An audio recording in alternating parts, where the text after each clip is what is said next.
To scan a Zelle QR code, start by ensuring you have the Zelle app installed on your mobile device and that you are logged in to your account. Open the Zelle app and navigate to the main menu, where you will find the option to send money. Select the Send Money option and choose the QR code scan option. This will activate your device's camera to scan the QR code. Point your camera at the Zelle QR code and align it with the viewfinder on your screen. The app will automatically detect and read the QR code. Once the QR code is scanned, the Zelle app will display the recipient's information and the amount you wish to send. Verify that the recipient's information is correct and enter the amount you want to send. You can also add a memo to the transaction if needed.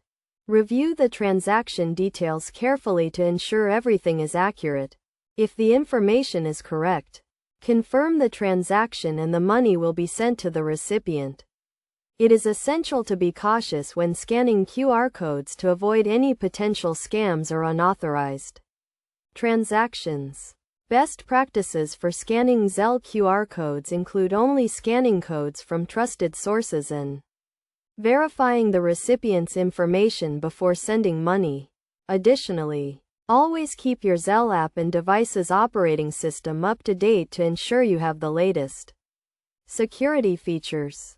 By following these steps, you can easily and securely scan a Zelle QR code and send money to friends, family, or businesses. Remember to always prioritize security and verify transaction details before confirming any payments.